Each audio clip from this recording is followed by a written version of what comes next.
오늘도 주님의 말씀을 통해 하나님 나라를 누리는 복이 있기를 주님의 이름으로 축원합니다. 아브라함이 오늘 본문에서 이제 그랄 왕 아비멜렉과 화친 조약을 맺는 것을 기록하고 있습니다. 아브라함은 본래 헤브론에 거주했었어요. 그런데 이 소돔과 고모라 성의 멸망 이후에 이제 이 남쪽 네게부 지역으로 내려가서 그랄에 거주하면서 살고 있었죠. 그러면서 처음 내려갔을 때 그랄 왕 아비멜렉에게 자기 아내 사라를 누이라고 속였다가 수치를 당하는 일을 경험했죠. 그리고 나서 이삭을 낳게 되어져요. 그리고 오늘 본문으로 이어지는데 이제 처음에는 오히려 그랄에 내려갔을 때는 그랄 왕 아비멜렉이 오히려 선지자 역할을 하게 돼요. 하나님은 이 아브라함이 내 선지자라고 인정하지만 정작 하나님께서 현몽하신 것은 아비멜렉이었고 아비멜렉으로 인해 책망을 당하며 수치를 당하는 일을 경험했죠. 그런데 이제 이삭을 낳은 이후부터는 이제 상황이 완전히 뒤바뀌고 역전이 되게 되어집니다. 그래서 아브라함의 세력이 점점 커져가니까 아비멜렉이 오히려 이제는 위협을 느껴요. 아브라함의 존재를, 아브라함의 세력을 이제 위협을 느껴서 오늘 본문의 22절에 보면 군대 장관 비고를 대동하고 와서 이제 화친 조약을 맺을 것을 요청하고 있죠. 그래서 먼저 말하는 게 뭐예요? 22절에 보면 내가 무슨 일을 하든지 하나님이 너와 함께 계시도다 하면서 하나님이 그와 함께 하심을 인정하는 거예요. 왜냐하면 지금 아브라함의 그 상황이 아브라함이 그랄 쪽으로 내려와서 급성장을 하게 되는 거죠. 그러니까 그것을 보면서 하나님이 살아계시는 거구나를 스스로 인정하는 거예요. 아브라함을 보면서 하나님이 살아계시지 않으면 설명할 수 없을 만한 아주 세력이 급성장하는 것을 본 거예요.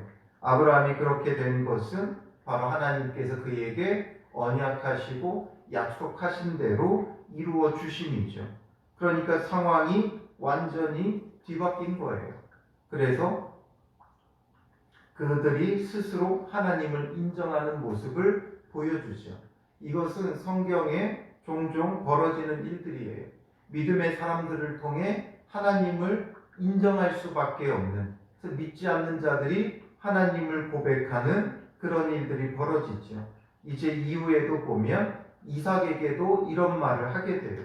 이삭도 오늘 본문과 비슷한 일을 나중에 경험하게 되는데 창세기 26장 28절에 보면 그들이 이르되 여호와께서 너와 함께 계심을 우리가 분명히 보았으므로 우리의 사이 곧 우리와 너 사이에 맹세하여 너와 계약을 맺으리라 말하였노라 하면서 하나님이 함께 하시기 때문에 이런 일이 벌어졌다. 스스로 하나님을 인정하는 일이 있죠. 그리고 요셉도 마찬가지예요. 요셉이 보디발의 집에 있을 때 그를 통해서 보디발의 집이 형통하게 되면서 보디발이 뭐라고 말해요? 창세기 39장 3절에 보면 그의 주인이 여호와께서 그와 함께 하심을 보며 또 여호와께서 그의 범사에 형통하게 하심을 보았더라 기록하죠. 이처럼 믿는 사람들의 삶은 믿지 않는 자들에게 하나님의 살아계심을 보여줄 수 있는 그 증거가 되는 거예요. 그러므로 우리의 삶을 통해서 하나님이 우리와 함께 하심을 늘 나타낼 수 있어야 돼요. 믿는 자의 삶의 그 모습은 항상 믿지 않는 자들에게 하나님이 우리와 함께 하심을 나타내 보여주고 증거할 수 있는 그런 삶이 되어져야 하는 것이죠. 이럴 때 비로소 하나님이 인정받는 거예요. 비로소 하나님이 이 세상 가운데 인정받고 전파될 수 있는 거예요. 그래서 믿는 자들의 삶은 믿지 않는 자들에게 전도지가 되어져야 하는 것이죠. 오늘 우리의 삶을 한번 돌아보세요. 하나님이 우리와 함께 하심을 우리가 나타내는 삶인가? 그래서 우리의 삶이 전도지가 되고 있는가? 아니면 믿지 않는 자들과 별반 다를 것 없이 살아가고 있는가? 우리 자신을 스스로 돌아볼 수 있어야 하는 거죠. 그래서 이제 하나님을 인정하면서 뭐라고 말해요? 그런즉 너는 나와 내 아들과 내 손자에게 거짓되이 행하지 아니하기를 이제 여기서 하나님을 가리켜 내게 맹세하라 말하죠. 하나님을 가리켜 맹세하라는 거예요.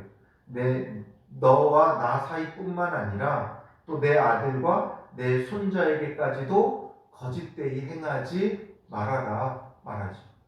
지난번에 아브라함이 거짓되이 행하는 일로 인해 이 지금 아비멜렉과 그의 집이 멸망을 당할 뻔한 위기를 겪었었죠. 그러니 앞으로도 그런 일이 있지 않게 해달라는 거예요. 아브라함이 이제 그 세력이 커지니까 위기를 느끼고 위협을 느낀 거죠. 그래서 결과적으로 말하고자 하는 게 뭐예요? 내가 내게 후대한 대로, 후대한 게 뭐예요? 사라의 일로 인해서 그가 많은 재물을 오히려 아브라함에게 주죠. 아브라함이 잘못했지만 그를 징계하거나 그를 멸하지 않고 오히려 재물을 내어주고 또 은 1000개를 내어주면서 사라의 수치까지 씻을 수 있도록 했었죠. 그런 것처럼 너도 나와 내가 머무는 이 땅에 행할 것이니라 말하고 있죠. 그래서 너도 우리에게 후대해달라. 우리를 멸하려 하지 말고 우리와 싸우지 말고 여기서 화친을 맺고 함께 잘 지내자라는 거죠. 지금 이 상황을 보면 이제 아비멜렉과 아브라함의 상황이 역전되어진 거예요. 전에는 아브라함이 아비멜렉을 두려워해서 아내를 누이라고 속였었는데 이제는 아비멜렉이 와서 이제 아브라함을 두려워함으로 화친조약을 맺자 이야기하는 거죠. 그래서 맹세하라 말하고 있어요. 맹세한다라는 말이 무슨 말이냐면 히브리어로는 쏴바라는 말이에요. 이 쏴바라는 말은 어디서 왔냐면 쉐바에서 나왔어요. 쉐바라는 말은 숫자로 7, 7을 나타내는 말이 쉐바예요. 그런데 이 7이라는 숫자는 히브리인들에게 있어서 완전한 숫자, 완전수를 말해요.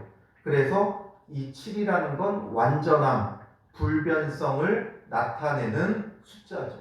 그러니까 이 말이 맹세한다, 완전하다, 불변한다. 그래서 그렇게 맹세한다라는 뜻이 되어져요. 그래서 오늘 본문에 보면 맹세한다는 말과 또 언약을 세운다, 또 증거를 삼는다 이런 말들이 많이 나오는데 그 가운데 이 7이라는 숫자가 참 많이 등장을 해요. 그래서 맹세한다는 말 자체가 7이라는 숫자에서 온 말일 뿐만 아니라 나중에 가면 7 암양 새끼를 구별하여 놓는 그런 일들도 있죠. 그리고 이곳의 지역 이름이 뭐가 돼요? 부엘세바가 되는데 이 부엘세바라는 말도 부엘이라는 말은 우물을 뜻해요. 그리고 세바 아까 말했듯이 쉐바라는 말은 7이라고 했죠. 7 우물이라는 뜻도 되고 또 아니면 맹세의 우물이라는 곳이 되어지는 곳이죠. 그래서 이제는 아비멜렉이 나와서 자기에게 맹세하여서 화친을 맺자 요청을 하고 있는 거죠. 그러니까 24절에 아브라함도 이르되 내가 맹세하리라 그렇게 맹세해줘요. 확실하게, 성실하게, 완전하게, 불변하게 그런 언약을 맺자 이거죠. 그런데 그 언약을 맺는 가운데 아브라함이 아비멜렉을 책망하는 일이 한 가지 끼어 있어요. 25절에 보면 아비멜렉의 종들이 아브라함의 우물을 빼앗은 일에 관하여 아브라함이 아비멜렉을 책망하며 말하고 있죠. 이걸 보면 왜 아비멜렉이 화친조약을 맺으려 했는지가 나오죠. 무엇 때문이에요?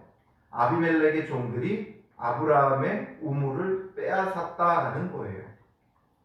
아브라함의 세력이 커지니까 아브라함도 그곳에서 살기 위해서는 우물을 팔 수밖에 없었어요.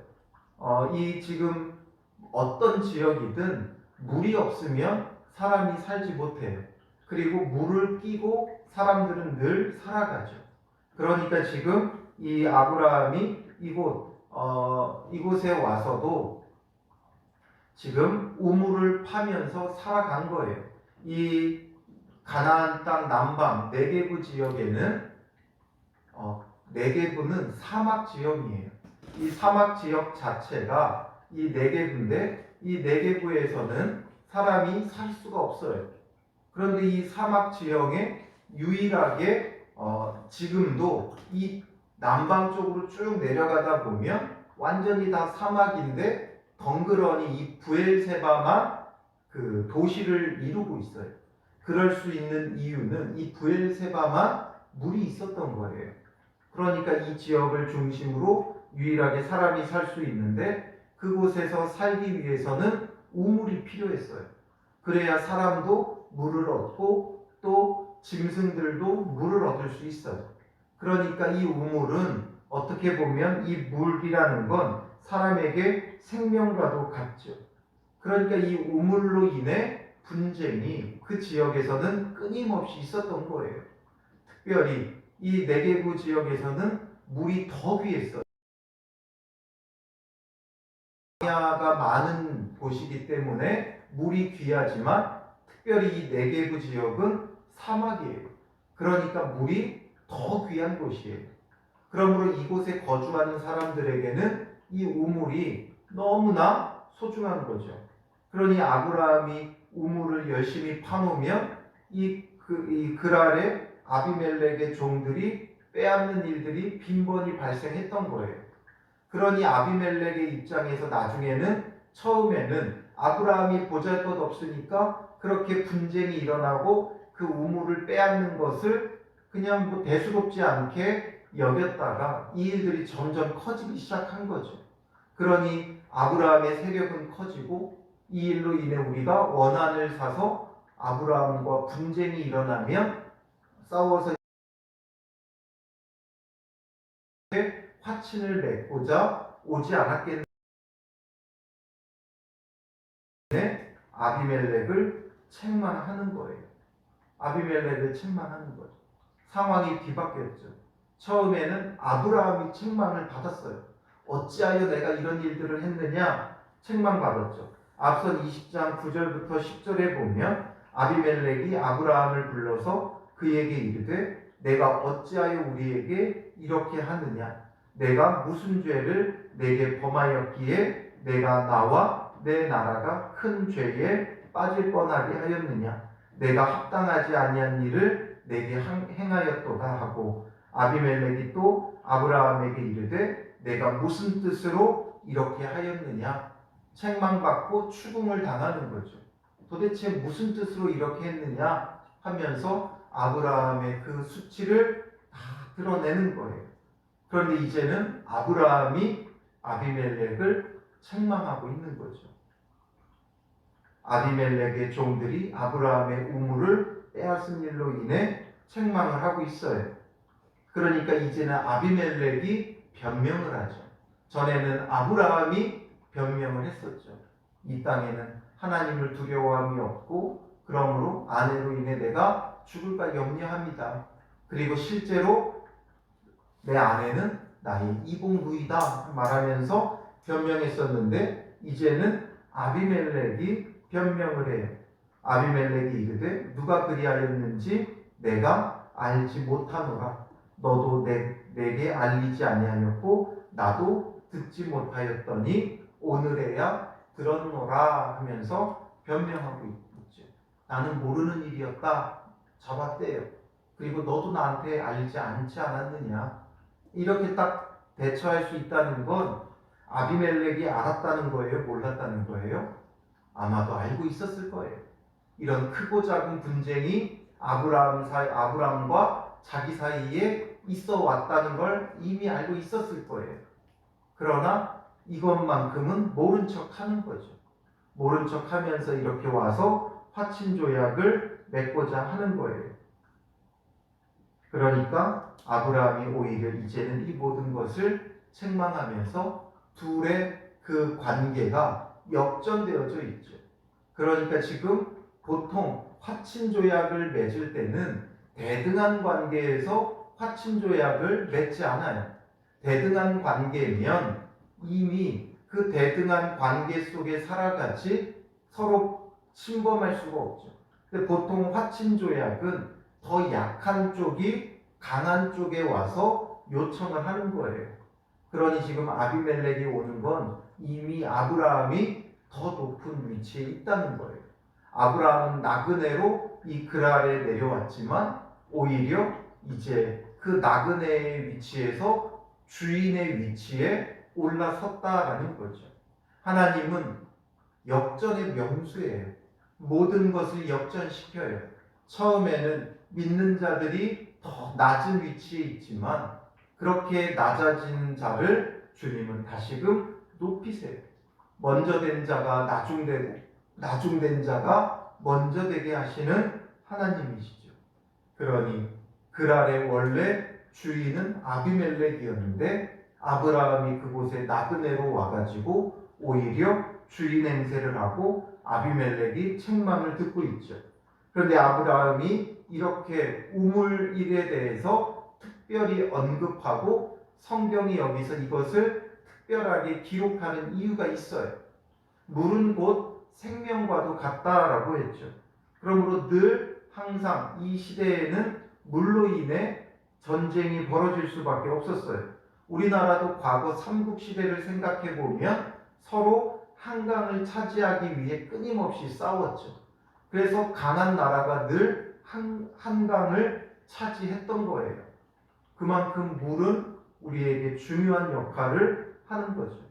그러니 지금 이 우물의 소유권을 분명하게 하지 않으면 또다시 이런 분쟁은 벌어질 수밖에 없어요. 그래서 이제 그 이후에 어떻게 해요? 이것을 더욱 분명하게 하기 위해서 아브라함이 27절에 보면 양과 소를 가져다가 아비멜렉에게 주고라고 되어 있죠. 이것은 그 당시에 조약을 체결할 때 계약 당사자에게 서로 예물을 주면서 계약을 맺는 그 당시의 풍습이었어요. 그러니까 화친을 맺으니까 이제 양과 소를 주는 거예요. 그리고 두 사람이 서로 언약을 세우니라. 이건 이제 화친 조약을 맺는 거죠. 아브라함이 갑의 위치에서 또한 아비멜렉은 을의 위치에서 서로 후대하기로 이제 화친을 맺고 있는 거예요. 그런데 여기서 아브라함이 특별하게 28절에 7 암양 새끼를 따로 놓으니 되고 말하고 있어요. 그렇게 이미 이 화친 조약을 위해 양과 소를 주었는데 7 암양 새끼를 따로 놓았다라는 거예요. 아비멜렉도 이상하니까 이 7 암양 새끼를 따로 놓으면 어찌미냐 물어요. 그러니 아브라함이 뭐라고 말해요? 너는 내 손에서 이 암양 새끼 7을 받아 내가 이 우물 판 증거를 삼으라 말하죠. 이 우물을 판 증거를 삼아라. 특별히 7 암양 새끼를 주는 이유는 뭐예요? 앞에서도 말했듯이 7이라는 숫자는 완전수고 그래서 맹세를 뜻하고 완전함과 불변성을 나타내는 거예요. 그러니까 이것을 증거로 삼아서 지금 아브라함은 무엇을 하고자 하는 거예요? 이 우물을 영원한 소유로 가지고자 하는 거예요. 여기서 그냥 이 우물은 이제부터 내 우물이다. 화친 조약을 맺었으니 이 우물에 대해서 앞으로 왈가불가하지 마라 할 수 있어요. 지금 아브라함이 갑의 위치에서 조약을 맺기 때문이에요. 그러나 아브라함은 그 값을 치러요. 그리고 증거를 삼게 해요. 7 암양 새끼를 주면서 증거를 삼고 이제 이 우물을 영원한 자기의 소유로 삼고자 하는 거죠. 그래서 두 사람이 거기서 서로 맹세하였으므로 거기에서 맹세했다라는 거죠. 그래서 그 지역을 뭐라고 이름했다 그래요? 브엘세바라 하였더라. 여기서 서로 맹세한 거예요. 이것은 확실하게 이제는 아브라함의 우물이다. 우리가 건드리지 않겠다 하면서 브엘세바. 브엘은 우물, 세바는 치를 나타내기도 하고 맹세를 뜻하기도 한다라고 그랬죠. 그러므로 이것을 맹세의 우물로 삼는 거예요. 아브라함이 이렇게 하는 이유가 무엇입니까? 왜냐하면 아브라함은 어디까지나 나그네로 이 땅에 들어왔어요. 그러나 그곳에서 영원한 하나님 나라를 이루어 가게 될 자기의 그 후손들을 바라보면서 그 땅에 그 소유를 남겨두는 거예요. 나그네로 그냥 왔다 가면 그곳을 영원한 소유로 삼을 수 없죠. 400년 동안 자기의 해야 돼요. 그런데 돌아왔을 때 어떻게 이 땅이 우리 땅이라고 말할 수 있느냐? 그래서 그 소유의 근거지가 되게 하기 위해서 이곳에서 합당한 값을 지불하고 그 우물의 소유를 확실하게 증거로 남기고 있는 것이죠. 그러니까 그냥 거저 받을 수 있어도 아브라함은 거저 받지 않고 분명한 증거를 세우는 거예요. 그래서 이곳을 브엘세바라고 하죠. 이 브엘세바라는 지명은 성경에 종종 등장해요. 언제 등장해요? 성경에 보면 단에서부터 브엘세바까지라는 말이 자주 등장해요. 단에서부터 브엘세바까지라는 게 무엇을 의미해요? 가나안 전역을 말해요. 단은 이스라엘 이 가나안 땅의 북쪽 끝을 말하고 이 브엘세바는 남쪽 끝을 말해요. 이런 의미죠. 그래서 이스라엘의 지도를 보면 브엘세바는 이 남유다 마지막 가장 남쪽에 있는 지역이에요. 그러니 이 브엘세바의 우물을 이렇게 를 남기고 있는 것이죠. 그러니 이것이 바로 이제 아브라함을 통해서 그의 후손들이 이 땅에 뿌리를 내리고 살아갈 것을 말하고 있어요. 특별히 참 우물을 이곳에서 우물을 남기고 그 우물에서부터 이제 그들의 삶이 펼쳐져 나가는 것이죠. 근거지가 되는 거예요. 이 우물을 중심으로 아브라함이 살아가게 되고 그리고 나중에 이삭도 이곳을 근거지로 해서 살아가면서 다시 한번 그랄 왕과 우물 전쟁이 벌어지는 게 26장에 또 나타나 있어요. 그러니 아브라함이 여기서부터 이미 이렇게 확실히 해 놓아도 끊임없이 문제가 되어지는 것이 우물의 소유권이에요. 그러니 아브라함이 여기서 분명하게 나타내죠. 여기뿐만 아니라 나중에 사라가 죽은 후에 사라를 어디다 장사해요? 막벨라굴에 장사하죠. 그 막벨라굴을 그냥 주겠다고 해도 아브라함은 오히려 사양하면서 그 밭의 값을 치러주게 되어져요. 그렇게 하는 이유는 어디 있어요? 다른 데 있는 것이 아니라 바로 영원한 소유로 삼고 이제 그 땅을 근거지로 해서 그의 후손들이 하나님 나라를 이룰 것을 바라보면서 행하고 있는 일들이에요. 그래서 이렇게 증거를 삼은 후에 32절에 보면 그들이 브엘세바에서 언약을 세우매 아비멜렉과 그 군대 장관 비골은 떠나 블레셋 사람의 땅으로 돌아갔고 아브라함은 브엘세바에 에셀나무를 심고 거기서 영원하신 하나님 여호와의 이름을 불렀으며 그가 블레셋 사람의 땅에서 여러 날을 지냈더라. 그래서 이 브엘세바에서 무엇을 심어요? 에셀나무를 심죠. 에셀나무는 제가 여기 사진을 하나 갖고 나왔는데 이 사진을 보면 이게 바로 에셀나무예요. 이 에셀나무는 어떤 특징을 갖고 있냐 하면 어디서나 잘 자라요. 사막뿐만 아니라 그 땅에 염분이 많은 이 남쪽 지역에는 뭐가 있어요? 사해가 있죠. 사해가 있으니까 이곳의 염도가 굉장히 높아요. 그러므로 땅도 염분이 높겠죠. 그런 곳에서도 잘 사는 나무가 바로 이 에셀나무예요. 그래서 유일하게 이 광야 지역을 다녀보면 이 광야 지역은 큰 나무들이 없어요. 왜냐하면 땅에서 물을 얻을 수 없으니까 큰 나무가 없어요. 그런데 유일하게 큰 나무들이 보이는 건 전부 다 이 에셀나무예요. 이 에셀나무가 클 수 있는 것은 어떤 특징이 있냐 하면 이 나무가 굉장히 커요. 그리고 울창해요. 그래서 에셀나무는 어떤 뜻을 갖고 있냐면 최고의 안식, 영원한 생명이라는 뜻을 갖고 있어요. 그래서 마치 우리나라도 마을 어귀에 가면 큰 나무들이 하나씩 서 있죠. 그래서 그 나무 밑에 평상을 놓고 사람들이 쉬어요. 이 에셀나무는 쉼을 주는 나무예요. 그래서 군데군데 이 나무가 있어서 그 나무 그늘 아래서 사람들이 쉼을 얻는 거죠. 어떻게 이 광야 지역에서 이렇게 큰 나무가 있을 수 있느냐? 단순히 생명력이 끈질겨서만 되는 일은 아니에요. 생명력이 끈질기면 생존은 할 수 있지만 이렇게 클 수는 없어요. 에셀나무가 이렇게 클 수 있는 이유는 이 에셀나무의 뿌리에 있어요. 이 나무의 뿌리는 30m까지 내려간다 그래요. 그러니까 땅 밑으로 30m까지 내려가서 물을 찾고 물을 빨아들이는 거예요. 그러니까 땅이 아무리 척박해도 깊이 뿌리를 내리며 그곳에서 수분을 얻어서 이렇게 큰 나무가 되어지는 것이죠.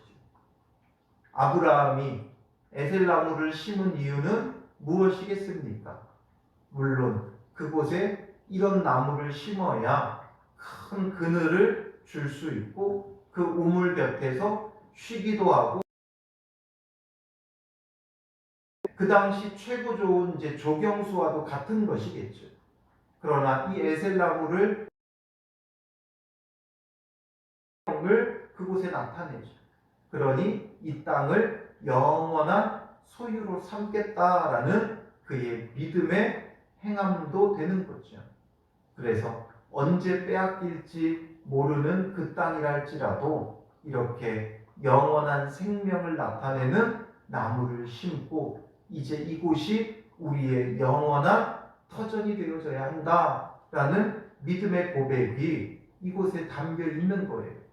그래서 이 뿌리 깊은 나무를 그곳에 심고 30m까지 뿌리를 내리고 그곳에 이제 영원토록 이 나무가 자리를 잡는 거예요. 이것처럼 아브라함은 앞으로 자기의 후손들이 이 가나안 땅에 뿌리를 깊이 내리고 영원한 하나님 나라를 소유하기를 바라는 그런 꿈과 비전을 가지고 이 나무를 심게 되어졌을 거예요. 이 나무를 처음 심을 때 이렇게 큰 나무를 갖다가 심지는 않았을 거예요. 이 시대에는 그렇게 하지 못해요.